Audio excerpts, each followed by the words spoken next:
So இன்றைய தினம் தாவேகாவுடைய விஜய் அவர்கள் கட்சி பொறுப்பு, அதாவது சிஎம் பதவியை வந்து பதவி ஏற்கப் போகிறார் அப்படின்னு சொல்லப்பட்ட நிலையில், அந்த பதவியேற்பு நிகழ்வு அப்படின்றது வந்து இன்னும் சில தினங்களுக்கு ஒத்திவைக்கப்பட்டிருக்கிறது.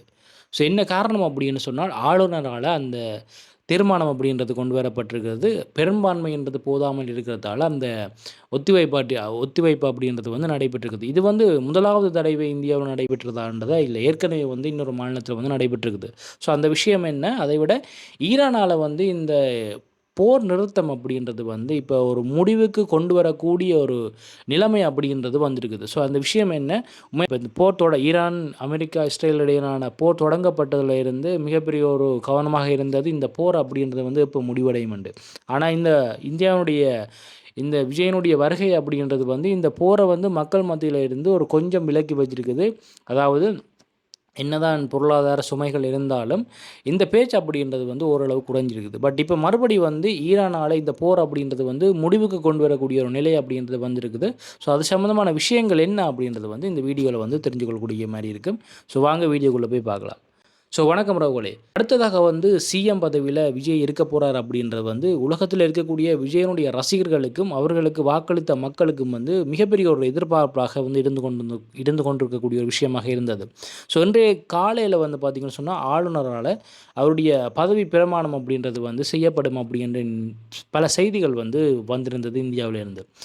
ஆனால் நடந்த ஒரு விஷயம் என்னென்னு சொன்னால், அவருடைய பதவியேற்பு அப்படின்றது வந்து நிறுத்தப்பட்டிருக்குது, தாமதிக்கப்பட்டிருக்குது, அதாவது ஒத்திவைக்கப்பட்டிருக்கிறது. ஸோ இதுக்கான முக்கியமான காரணம் என்னென்று சொன்னால், அவரால் பெரும்பான்மையை நிரூபிக்க முடியாத ஒரு கட்டாயத்துக்கு வந்து விஜய் அவர்கள் தள்ளப்பட்டிருக்குது. அதுக்கான காரணம் அப்படி என்னென்னு சொன்னால், இந்தியாவில் வந்து தனிப்பெரும்பான்மையில் ஆட்சி அமைக்க வேண்டும்னு சொன்னால் 118 ஆசனங்கள் வந்து ஒரு கட்சிக்கு இருக்க வேண்டும். ஆனால் விஜய்க்கு இருக்கிறது வந்து அது போதாமல் இருக்கிறதால மற்ற கட்சிகளில் இருக்கக்கூடிய உறுப்பினர்களை வந்து சேர்த்துக்கொள்ளக்கூடிய ஒரு தேவை அப்படின்றது வந்து தாவேகாவுக்கு கண்டிப்பாக இருக்கிறது. ஸோ ஒரே ஒரு கட்சி மட்டும்தான் இப்போ வந்து தாவேகாவுடைய இணைஞ்சிருக்கிறதால மற்ற கட்சிகள் எதுவுமே வந்து இப்போ தாவேகாவோட இணைவதாக எந்த ஒரு உத்தியோகபூர்வமான அறிவிப்பையும் வந்து இதுவரைக்கும் வெளியிடலை.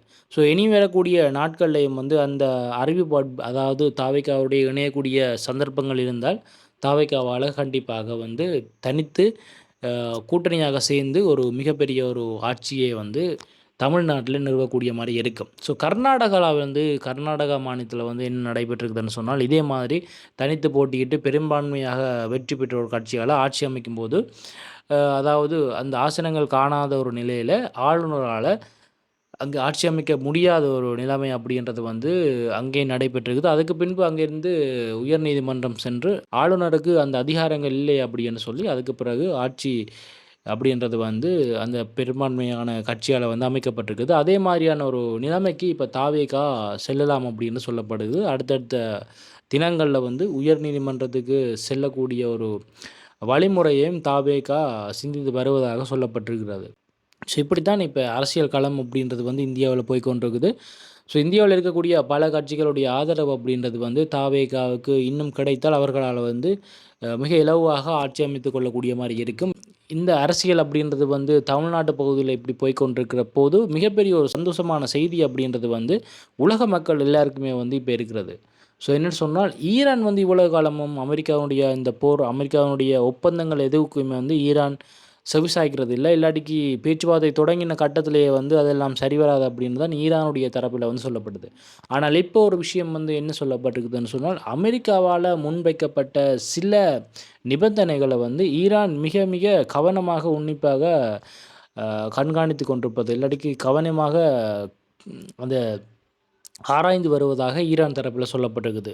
ஸோ இந்த விஷயத்தால் இன்னும் ஒரு 2-3 தினங்கள்லேயே இந்த போர் நிறுத்தம் அப்படிங்கிறது முற்றாக வரும் அப்படின்னு சொல்லப்படுகிறது. இது நடைபெற்றால் கண்டிப்பாக ஹோர்மோஸ் ஜலசந்தியில் இருக்கக்கூடிய அந்த கப்பல் போக்குவரத்து அப்படின்றது வந்து மறுபடியும் வந்து தொடங்கப்படும்.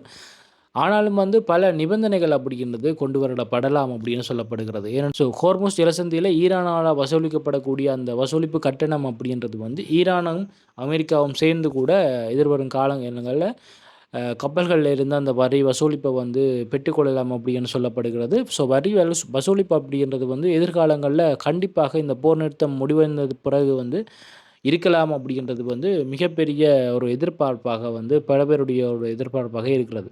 ஸோ அப்படி இருந்தால் கண்டிப்பாக விலைகள் அப்படின்றது வந்து சற்று உயர வாய்ப்பு இருக்கிறது. அதாவது இந்த போர் தொடங்கியதற்கு முன்பாக இருந்த விலைகளுடைய கச்சா எண்ணெயாக இருக்கட்டும், இல்லாட்டிக்கு பெட்ரோல், டீசல் அந்த விலைகளில் வந்து சாதாரணமாக இருந்த விலைகளை விட சற்று ஒரு விலை கூடுதலுக்கான வாய்ப்புகள் இருக்கிறது. ஏன்னு சொன்னால், அங்கு வசூலிக்கப்படக்கூடிய வரிகள்.